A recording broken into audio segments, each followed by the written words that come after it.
आज हम पढ़ेंगे प्रमेय 6.6। प्रमेय 6.6 में लिखा है कि दो समरूप त्रिभुजों के क्षेत्रफलों का अनुपात उनकी संगत भुजाओं के अनुपात के वर्ग के बराबर होता है। देखो, भुजाओं के वर्ग के अनुपात के बराबर हमें ये प्रमेय सिद्ध करना है। सबसे पहले हम दो चित्र बनाएंगे। जैसे हमने पहला चित्र बना लिया, इसका नाम है ए, बी और सी। ये हमने एक दूसरा इसके समरूप त्रिभुज बना लिया जिसका नाम है डी, ई और एफ। ये दोनों त्रिभुज समरूप हमें दे रखे हैं कि दोनों त्रिभुज समरूप है। अगर ये दोनों त्रिभुज समरूप है, दिया है कि त्रिभुज ए बी सी समरूप है त्रिभुज डी ई एफ, और हमें इस प्रश्न के अंदर सिद्ध क्या करना है? जो सिद्ध करना है वो प्रमेय के अंदर ही लिखा है। लिखा है कि दो समरूप त्रिभुजों के क्षेत्रफलों का अनुपात।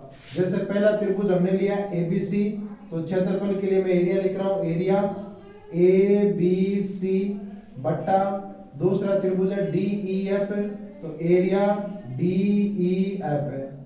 इन दोनों का जो अनुपात है क्षेत्रफल का, वो इनकी संगत भुजाओं के वर्गों के अनुपात में होगा। तो देखो, जैसे पहले त्रिभुज ले लिया हमने ए बी बट्टा इसके संगत दूसरे त्रिभुज की भुजा है डी ई, दोनों के वर्गों के योग के बराबर है। दोनों पर स्क्वायर लगा दो, बराबर इस त्रिभुज की भुजा है बी सी, इस त्रिभुज के संगत भुजा हो जाएगी ई एफ, दोनों पर स्क्वायर लगा दो। इस त्रिभुज की भुजा है ए सी और इसकी भुजा हो जाएगी डी एफ, दोनों पर स्क्वायर लगा दो। ये हमें इस प्रमेय के अंदर सिद्ध करना है। हम इसमें थोड़ी सी रचना करेंगे, ज्यादा रचना नहीं करनी हमें। और ए से समुख भुजा के ऊपर एक लंब डालना है। तो देखो, हमने ए से समुख भुजा बीसी पर एक लंब डाल दिया। लंब का मतलब है ये यहाँ पर कितने डिग्री का कोण बनाएगा? 90 डिग्री का। और हमने इसी प्रकार दूसरे त्रिभुज डी से भी एक लंब डाल दिया डी, ये लंब है ए एम, तो ये लंब हो जाएगा डी एन। यहां लिखेंगे कि ए एम लंब है कौन सी भुजा पर है? बीसी पर। और इसी प्रकार हमने डी एन लंब है कौन सी भुजा पर है? ई एफ पर। अब करते हैं इसकी उपपत्ति। देखो, उपपत्ति में आपको क्या करना है?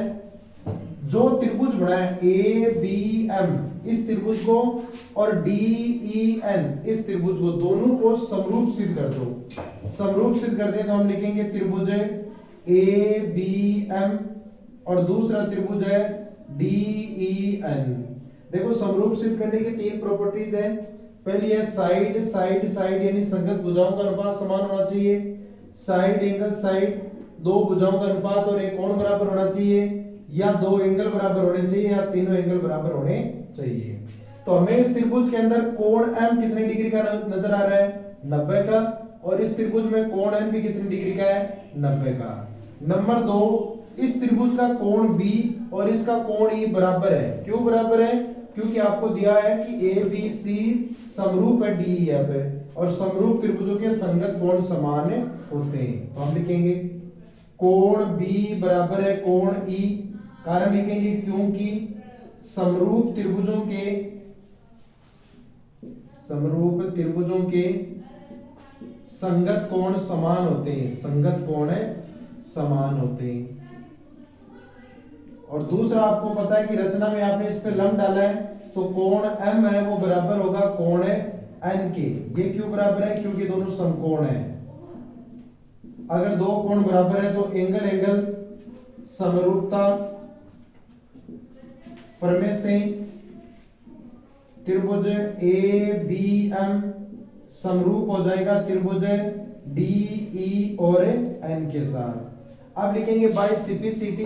बाय सिपिसिटी का मतलब होता है कि समरूप त्रिभुजों के संगत भुजाओं का अनुपात समान होता है। देखो, इस त्रिभुज की भुजा लेते हैं हम AB, तो AB के संगत भुजा कौन सी है? DE। इस त्रिभुज की भुजा लेते हैं अपन AN, तो इस त्रिभुज की संगत भुजा हो जाएगी DN। यह हो गई हमारी समीकरण नंबर है 1। नंबर 2, आपको प्रश्न में दिया है ABC है वो DEF के साथ समरूप है, तो हम लिखेंगे त्रिभुज ABC समरूप है त्रिभुज DEF के साथ। ये प्रश्न में आपको दिया है। आपको पता होना चाहिए अगर दो त्रिभुज समरूप हो तो बाय सिपिसिटी के माध्यम से समरूप त्रिभुजों के संगत भुजाओं का अनुपात समान होता है। तो हमने इस त्रिभुज से भुजा कौन सी ले ली, AB। इस त्रिभुज की संगत भुजा DE बराबर इस त्रिभुज की संगत भुजा हमने कौन सी ले ली, BC। तो BC के संगत इसमें कौन सी हो जाएगी, EF है। इसी प्रकार इस त्रिभुज की भुजा कौन सी ले ली हमने, AC। तो AC के संगत भुजा हो जाएगी DF है। लेकिन इसकी हमें जरूरत नहीं है, हम तो यहां से इतना ही उतारेंगे, AB बटा DE है वो बराबर है BC बटा EF के। ये हमारी ये समीकरण नंबर है 2। देखो अब हमें इन दोनों त्रिभुजों के क्षेत्रफल के बारे में बात करनी है, क्योंकि प्रश्न में लिखा है कि दो समरूप त्रिभुजों के क्षेत्रफलों का अनुपात। तो हम दोनों त्रिभुजों के क्षेत्रफल का सूत्र लगाते हैं। हम लिखेंगे त्रिभुज पहला कौन सा है, ABC। त्रिभुज ABC का क्षेत्रफल, और त्रिभुज के क्षेत्रफल का सूत्र होता है 1/2 आधार इंटू ऊंचाई। तो त्रिभुज ABC का जो एरिया है, क्षेत्रफल है, वो कितना बन जाएगा, ABC बराबर 1/2। बताओ इस त्रिभुज के अंदर आधार क्या लेंगे, BC इंटू इस त्रिभुज की ऊंचाई क्या हो जाएगी, AM। समीकरण नंबर 3।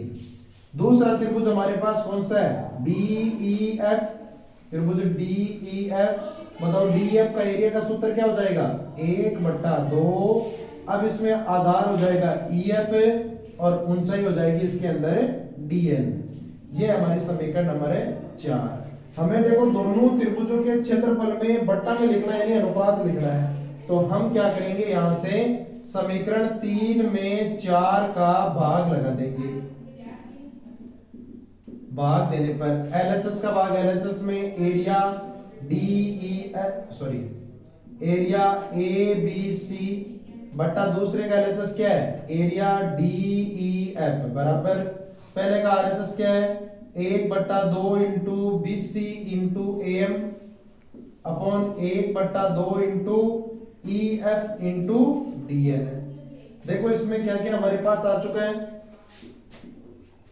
एरिया ABC बटा एरिया DEF बराबर, यहां से 1/2 से 1/2 तो कट गया, बच गया BC इंटू AM और बटा में आ जाएगा EF into DN। Area ABC बटा एरिया DEF बराबर, बताओ BC बटा EF है। BC बटा EF को हम क्या लिख सकते हैं, देखो BC बटा EF को हम लिख सकते हैं AB बटा DE। तो हमने यहां पर इसकी जगह लिख दिया AB बटा DE इंटू इसी प्रकार AM बटा DN। देखो AM बटा DN, ठीक है ना, यहाँ सॉरी AM है, AM बटा DN को हम क्या लिख सकते हैं, AB बटा DE।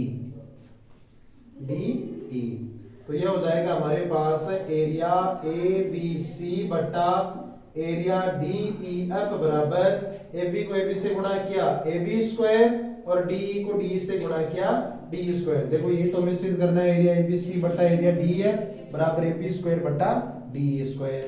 तो ये हमारा पहला सिद्ध हो गया। इसी प्रकार हम लिख सकते हैं एरिया ABC बटा एरिया DEF बराबर AB स्क्वायर बटा DE स्क्वायर।